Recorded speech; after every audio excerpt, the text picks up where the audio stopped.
Good afternoon everyone. जैसे कि हमने लास्ट टाइम पढ़ा था सेल के पार्ट्स और सेल के पार्ट्स की फंक्शन, तो let's start our next topic that is transport across cell membrane. कि आपकी कोई भी चीज है वो सेल मेम्ब्रेन यानी कि प्लाज्मा मेम्ब्रेन से कैसे बाहर आती है और कैसे इन होती है।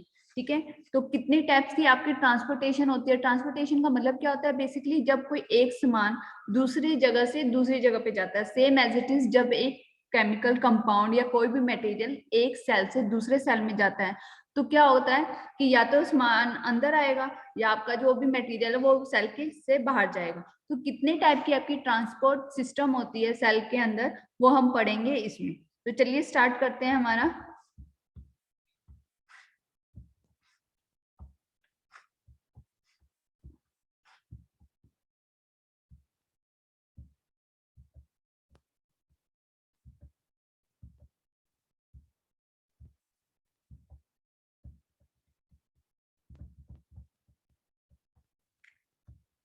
Transport across cell membrane. अब transport across cell membrane basically आपकी कितने टाइप्स की होती है, ये आती है आपकी 3 टाइप्स की, passive transport, active transport and bulk transport. अब पैसिव ट्रांसपोर्ट फर्दर आपकी 3 टाइप्स की होती है, diffusion, facilitated and osmosis. Passive transportation क्या होती है, वो ट्रांसपोर्टेशन यानी कि एक सेल को दूसरे सेल के अंदर मटेरियल भेजना है, ठीक है, ट्रांसफर करना है। तो एक सेल जो दूसरे सेल को ट्रांसफर करेगा तो उस मटेरियल को भेजने के लिए उनको एनर्जी की जरूरत नहीं पड़ेगी। That is passive transportation. ठीक है, जिसमें आपकी एनर्जी की रिक्वायरमेंट नहीं होती, जिसमें आपकी एटीपी नहीं बनती, उस प्रोसेस को क्या बोलते हैं, पैसिव ट्रांसपोर्टेशन। की ये वाला जो प्रोसेस है बिना एनर्जी यूज किए हुए एक मटेरियल को ट्रांसपोर्ट कर रहा है सेल मेम्ब्रेन से। अब इसके अंदर 3 आते हैं, passive, facilitated and osmosis. Facilitated क्या, अगर हम पैसिव की बात करते हैं तो do not require energy, movement of molecule from high concentration to low concentration. इसमें मूवमेंट कैसा होता है कि एक तरफ मटेरियल की कंसंट्रेशन ज्यादा है तो दूसरी तरफ मटेरियल की कंसंट्रेशन कम है, तो जो मूवमेंट ऑफ मॉलिक्यूल्स रहेगी वो क्या रहेगी, फ्रॉम हाई कंसंट्रेशन से लो कंसंट्रेशन पे। फॉर एग्जांपल जैसे कि आप कोई भी सेंट यूज करते हो तो आप अगर एक पर्टिकुलर एरिया में लगाते हो तो उसकी खुशबू है वो चारों तरफ फैलती चली जाती है। वो क्यों, क्योंकि आपकी हायर कंसंट्रेशन ऑफ पार्टिकल, जो आपके सेंट में हायर कंसंट्रेशन के पार्टिकल्स प्रेजेंट थे वो अब लो कंसंट्रेशन की तरफ चले गए, जिसकी वजह से क्या होती है कि एक पर्सन यहाँ खड़ा है तो उसकी स्मेल आपकी दूर तक जाएगी। तो इसी तरह से आपके पैसिव ट्रांसपोर्टेशन में क्या होता है, जो मॉलिक्यूल्स होते हैं वो हाई से लो में जाते हैं ताकि आपका जो इक्विलिब्रियम है वो मेंटेन हो सके। जो आपकी प्लाज्मा मेम्ब्रेन होती है वो होती है, आपको पता है कि 2 लेयर से मिलकर बनी होती है, bilayer, phospholipid and hydrolipid and hydrophobic. जो हाइड्रोफिलिक होती है वो वाटर सोल्यूबल सब्सटेंस होती है और हाइड्रोफोबिक क्या होती है, लिपिड सोल्यूबल सब्सटेंस। तो जो सेल मेम्ब्रेन का आउटर वाला पार्ट होता है वो बेसिकली वाटर का रहता है और जब सेल के अंदर वाला पार्ट रहता है वो आपका लिपिड सोल्यूबल होता है। अब है आपका डिफ्यूजन। डिफ्यूजन क्या रहता है, across a semi permeable membrane, no energy required. अब ये क्या है आपका पैसिव ट्रांसपोर्टेशन। आपका किसका डिफ्यूजन है वो आपका पैसिव ट्रांसपोर्टेशन का पार्ट है और पैसिव ट्रांसपोर्टेशन में हमें एनर्जी की रिक्वायरमेंट नहीं रहती। तो इसमें क्या रहता है, आपका एक सेमी जो मेम्ब्रेन है, सेमी परमेएबल मेम्ब्रेन अटैच रहती है। तो एक पार्टिकल को दूसरी जगह पे ट्रांसफर करने के लिए उन मेम्ब्रेन में से निकलना पड़ता है। सेमी परमेएबल मेम्ब्रेन यानी कि कुछ ही मॉलिक्यूल्स को परमिशन मिलती है कि वो एक जगह से दूसरी जगह पे ट्रांसफर हो सके, तो without using energy. Semi permeable membrane के थ्रू आपका जो भी मटेरियल वो एक जगह से दूसरी जगह पे जाता है तो उसको बोलते हैं हम डिफ्यूजन।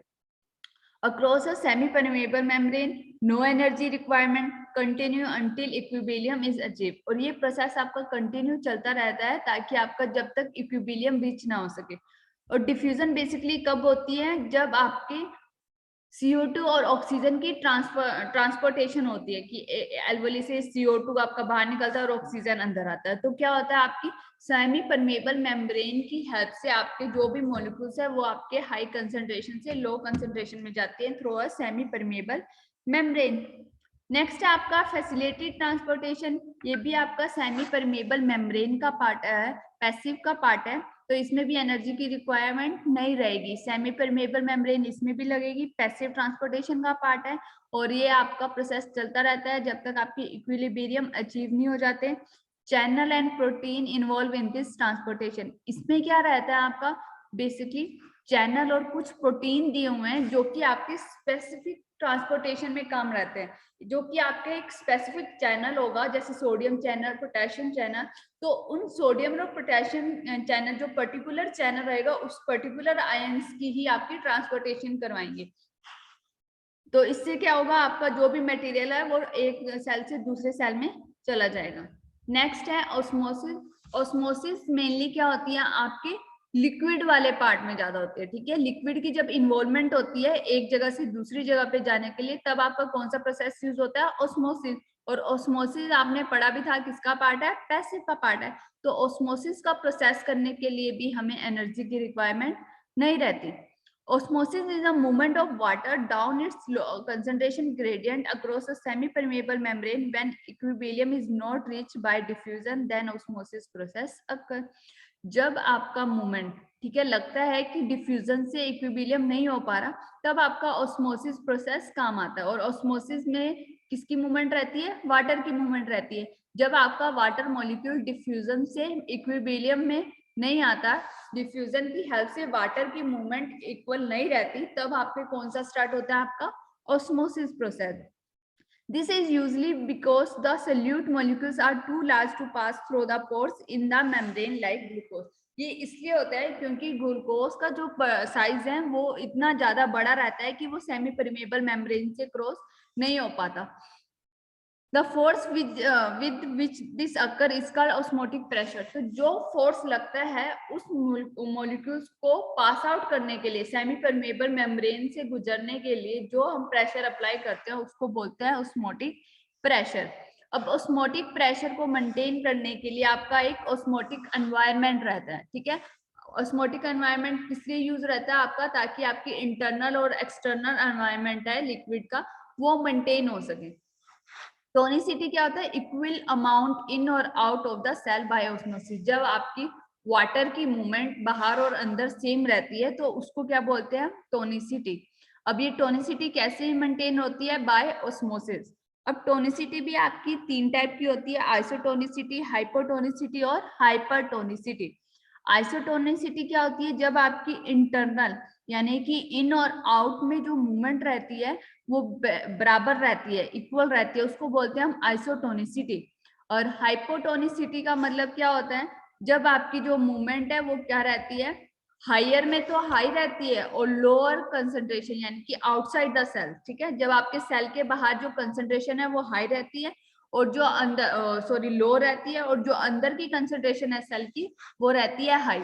अब हाइपो मतलब कम, कम यानी कि बाहर का एनवायरनमेंट। इसमें आप ये चीजें याद रख लो, हाइपो और हाइपरटोनिसिटी में आप एक रखो, ठीक है, कि बाहर का एनवायरनमेंट देखना है हमें। हाइपो मतलब लो, तो आपका बाहर का एनवायरनमेंट कैसा रहेगा, लो। और हाइपरटोनिसिटी यानी कि बाहर का एनवायरनमेंट हाई रहेगा तो अंदर का लो रहेगा। और हाइपो में अगर बाहर का एनवायरनमेंट लो रहेगा तो अंदर का हाई रहेगा।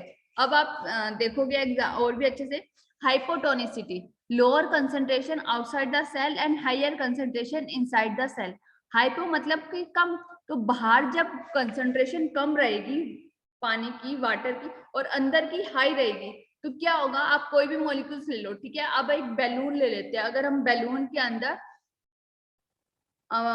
के अंदर हाइपोटोनिसिटी होगा यानी कि बाहर का एनवायरनमेंट कम है और अंदर का ज्यादा है, तो इट मीन बैलून के अंदर अगर आप वाटर फील करोगे तो एकदम से क्या हो जाएगा, ब्रस्ट हो जाएगा, ठीक है।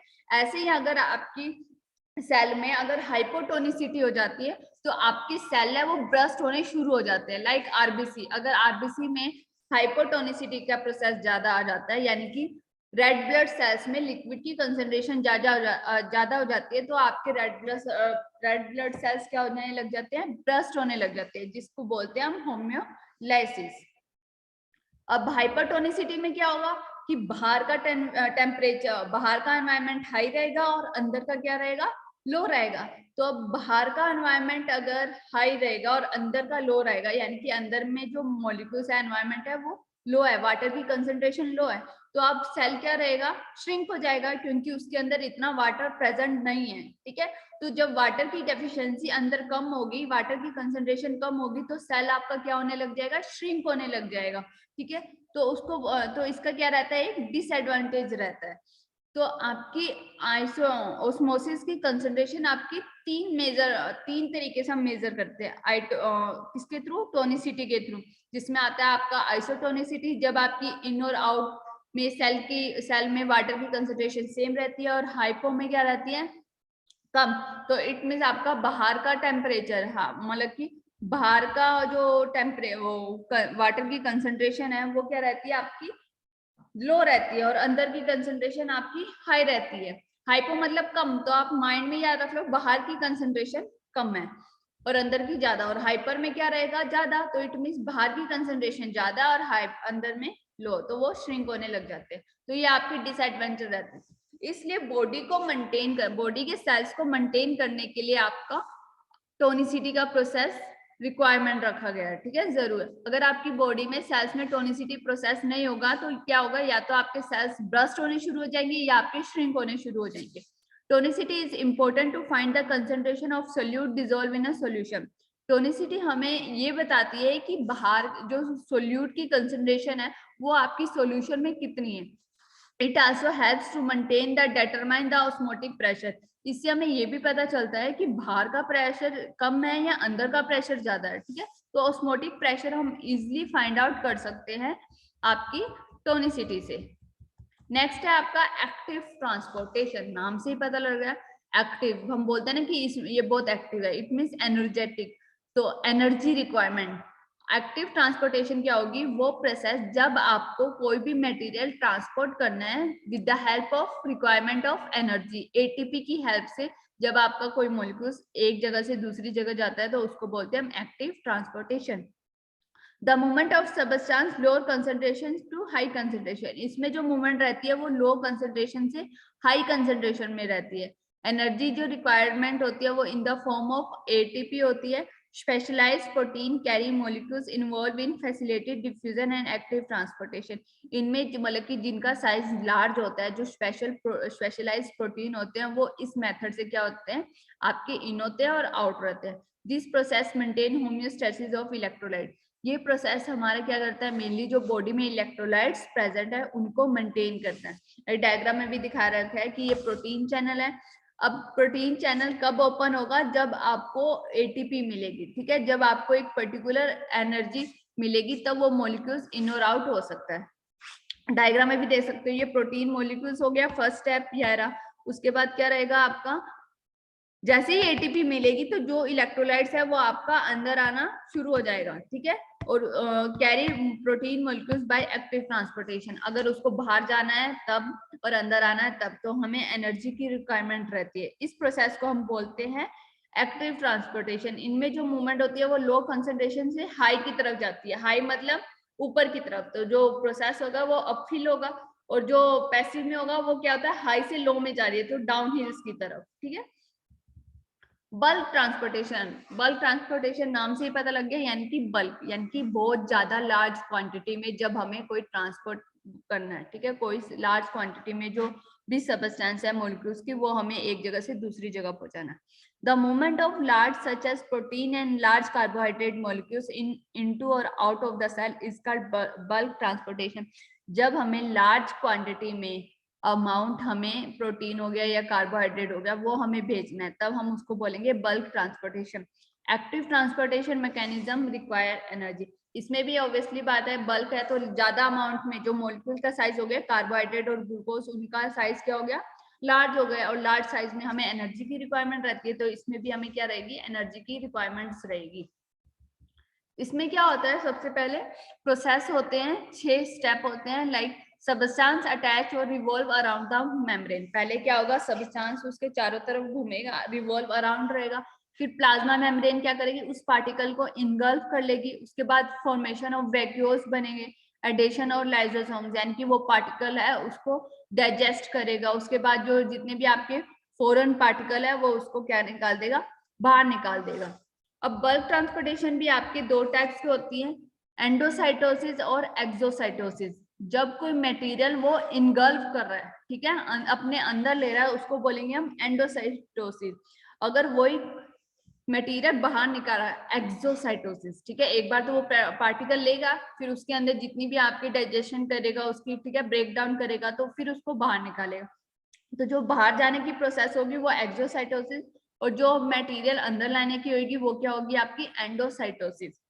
अब अगर कोई चीज अगर लिक्विड की फॉर्म में इनटेक हो रही है, ठीक है, इनटेक हो रही है या एग्जिस्ट आउट हो रही है, ठीक है, तो हम बोलेंगे उसको फिनोसाइटोसिस। और अगर आपकी सॉलिड फॉर्म में कोई मटेरियल इनगल्फ हो रहा है या एग्जिस्ट आउट हो रहा है, तो उसको बोलेंगे हम फेगोसाइटोसिस। इस तरह से कोई भी आपका मटेरियल है वो ट्रांसपोर्ट होता है अक्रॉस सेल मेम्ब्रेन, यानी कि सेल मेम्ब्रेन से बाहर आता है और सेल मेम्ब्रेन के थ्रू ही आपका सेल के अंदर आता है वो मटेरियल। तो हम नेक्स्ट टॉपिक, इसी यूनिट का नेक्स्ट टॉपिक हम पढ़ेंगे नेक्स्ट स्लाइड में। Thank you for watching this video.